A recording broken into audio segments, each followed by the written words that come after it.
नमस्कार।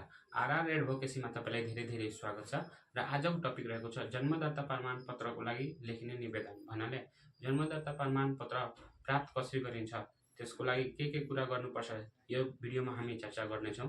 भन्नाले जन्मदत्ता प्रमाणपत्र प्राप्त गर्न लागि सबभन्दा पहिला हामीले जुन वाडामा हामी बसिरहेछौँ त्यो वाडा कार्यालयमा हामीले निवेदन दिनुपर्छ र त्यही वाडा कार्यालयमा दिएको जुन निवेदन हुन्छ त्यही निवेदनको आधारमा नै जन्मदत्ता बन्छ। अहिले त जसरी नागरिकता बनाउनको लागि हामी जुन फर्म फिलअप गर्छौँ र त्यो वाडा कार्यालयमा दिन्छौँ र सिफारिस गरिन्छ र त्यही सिफारिसको आधारमा हामीले सिडिओ कार्यालयबाट नागरिकता प्राप्त गर्छौँ। त्यस्तै नै अहिले नेपाल सरकारद्वारा पुरै प्रकाशित भइसकेको छ कि जन्मदाताको पनि फर्म आइसकेको छ, त्यसमा फिलअप गरेर वाडा कार्यालयमा दिँदा जन्मदाता बन्छ। तर अहिले नेपालमा के प्रचलनमा छ कि हाम्रो गाउँघरमा वा सहरमा पनि वा पुरै नेपालमा पनि के प्रचलनमा छ कि त्यो अहिले फर्म त्यति प्रचलनमा आएको छैन। मात्र त्यो निवेदन दिन्छौँ हामी लेखेर भने त्यही निवेदनको आधारमा पनि जन्मदत्ता प्रमाणपत्र बन्छ।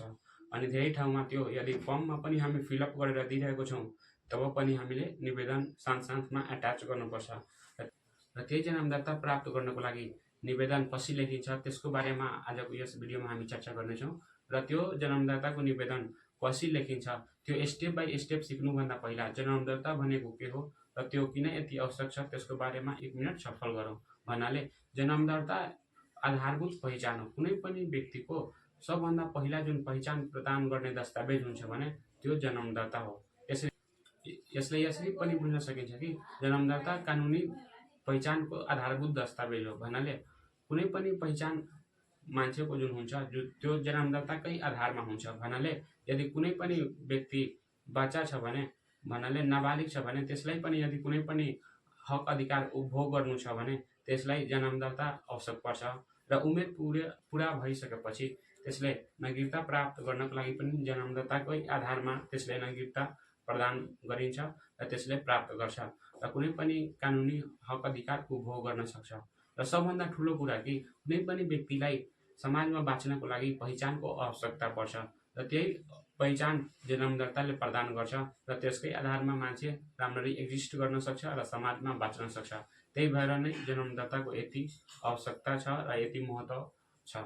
र यसै त निवेदन हामी हातले नै लेख्छौँ, तर आजको यस भिडियोमा हामी जुन निवेदन छ त्यसलाई प्रिन्ट गराएर प्रिन्ट फर्ममा तपाईँहरू सामु प्रस्तुत गर्नेछु। भन्नाले त्यो बुझ्न इजी हुन्छ, कुनै पनि वर्डमा कन्फ्युजन रहँदैन भने त्यही दर्ता प्रमाणपत्र ग्रहण गर्नको लागि कस्तो निवेदन दिनुपर्छ त्यसको निवेदनको एउटा ढाँचा सहित त्यसको जुन उदाहरण हुन्छ त्यो हाम्रो सामने प्रस्तुत छ। ढाँचा भन्नाले जसमा पुरै विवरण खुलाएको हुँदैन, मात्र ढाँचा हुन्छ।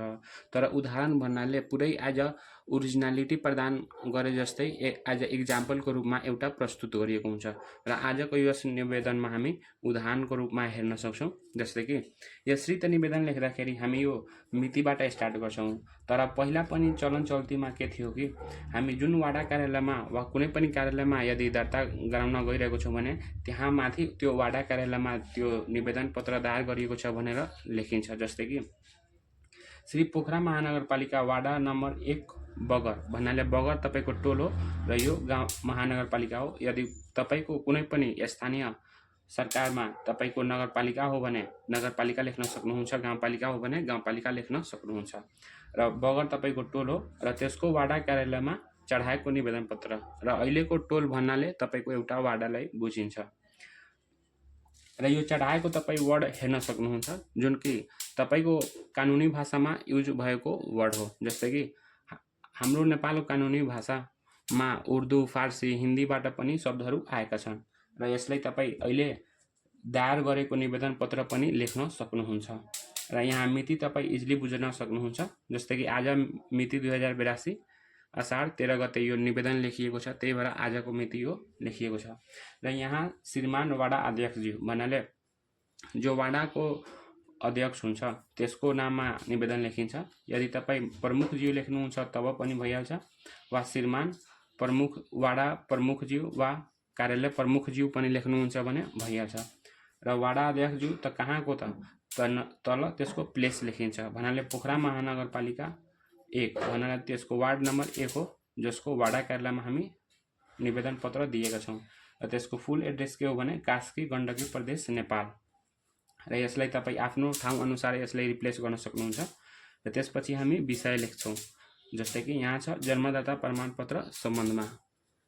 विषय लेखेपछि यहाँ जस्ट त्यसको तल महोदय लेख्न सक्नुहुन्छ र भन्नाले यो सम्बोधन हो र यदि महोदय लेख्नु हुँदैन त पनि कुनै पनि त्यो खास फरक पर्दैन। भन्नाले यहाँ सम्बोधन हामी गरिसकेका छौँ, त्यही भएर यहाँ महोदय लेख्नु पर्दैन, तर लेखेमा पनि झन् राम्रो। त्यही भएर हामी यसलाई माथिबाट म लेख्नमा अलि हाइलाइट गरेको छु, जस कारणले हामी राम्ररी बुझ्न सक्छौँ। यदि महोदय हामी लेखिरहेछौँ भने त्यसको महोदयको जस्ट तलबाट हामी उपरोक्त सम्बन्धमा लेख्नुपर्छ वा प्रस्तुत सम्बन्धमा। यो उपरोक्त सम्बन्ध आवश्यकता छैन त्यही लेख्ने, हामी उपयुक्त पनि लेख्छौँ कहिलेकाहीँ र प्रस्तुत पनि लेख्छौँ।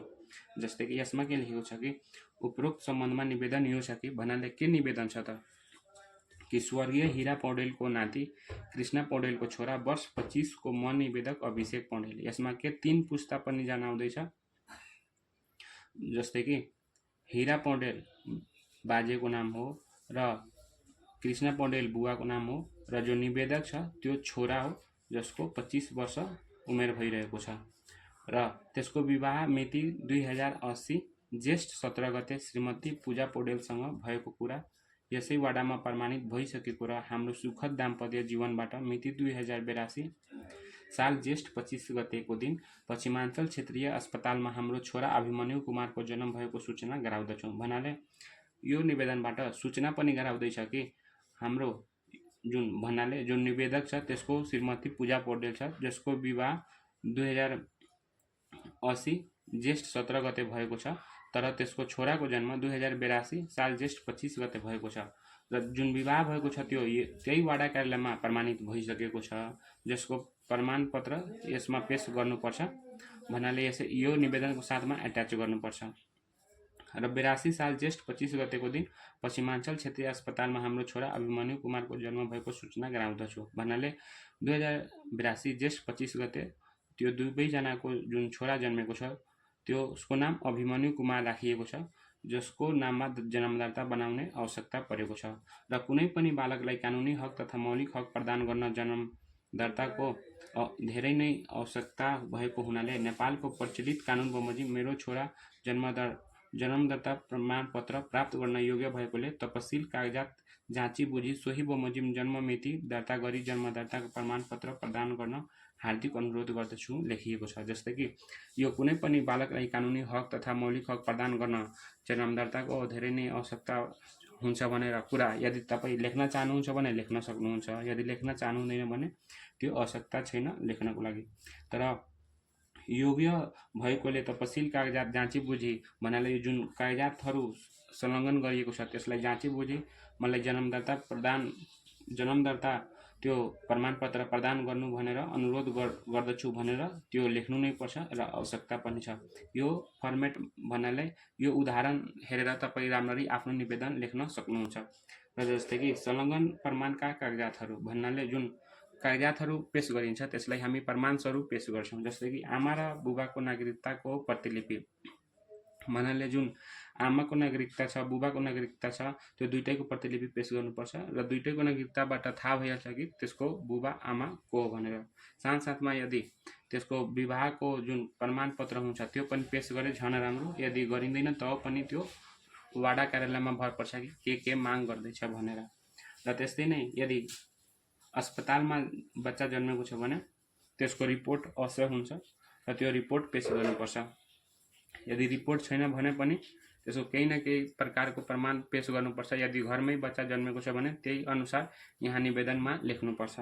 र बाबु बेपत्ता वा ठेगाना थाहा नभएको सम्बन्धी प्रहरी प्रतिवेदन भन्नाले कुनै बच्चाको बाबुको थाहा पत्ता हुँदैन मात्र आमाद्वारा पनि नागरिकता अहिले बनाउने नेपालको कानुन बमोजिम प्रचलनमा आइसकेको छ र कानुन लागू भइसकेको छ र त्यस्तो बाबुको पत्ता छैन भने प्रहरीमा प्रतिवेदन भन्नाले प्रहरीमा निवेदन दिनु पर्छ र प्रहरीले त्यही सरह तपाईको मुचुल्का बनाएर दिन्छ जसलाई हामी प्रतिवेदन भनेर बुझ्छौँ कि यसको बाबु बेपत्ता छ वा थाहा ठेगाना छैन भनेर त्यस्तो कुरा त्यहाँ खुलाउनु पर्छ र त्यसकै आधारमा त्यो बच्चाको जन्म दर्ता बन्छ। र साथसाथमा यहाँ निवेदकमा को रहन्छ भने अब बच्चा त आफैले निवेदन दिन सक्दैन भन्नाले जसलाई जन्म दर्ता बनाउनु छ भने त्यो आफैले निवेदन दिन सक्दैन र त्यो भ्यालिडिटी पनि त्यो र त्यो भ्यालिड पनि मानिँदैन। यदि 6-7 वर्षको बच्चालाई मानन निवेदन लेख्न आइसक्यो अनि त्यसले आफैले लेखेर दिइरहेको छ तब पनि त्यसले भ्यालिडिटी प्रदान गर्न सकिँदैन त्यो लेखाइलाई। त्यही भएर त्यसको जुन बुबा हुन्छ त्यसैले निवेदकको रूपमा लिन सकिन्छ। त्यसैले त्यसको जुन बुबा हुन्छ त्यसैलाई हामी निवेदकको रूपमा लिन सक्छौँ वा त्यसको आमा पनि निवेदक बन्न सक्छ। जस्तै कि यहाँ त्यो बच्चाको बुबालाई निवेदक बनाइएको छ, नाम छ अभिषेक पौडेल र त्यसको नागरिकता प्रमाणपत्र नम्बर के छ भने त्यो लेख्नुपर्छ। जस्तै कि तपाईँ यदि निवेदन दिनु भइरहेको छ भने तपाईँको नागरिकता प्रमाणपत्र नम्बर के छ त्यो लेख्नुपर्छ र यहाँ हस्ताक्षर गरिदिनुपर्छ र तपाईँको मोबाइल नम्बर के हो त्यो लेख्नुपर्छ र यदि अन्य विवरण पनि यदि पेश गर्नु छ भने त्यो यसै बमोजिम यो ढाँचामा यो उदाहरणमा तपाईँ मजाले त्यो लेख्न सक्नुहुन्छ र पेश गर्न सक्नुहुन्छ र आजको यो फुल फर्मेटबाट हामी निवेदन कसरी लेखिन्छ भनेर राम्ररी बुझ्न सक्छौँ।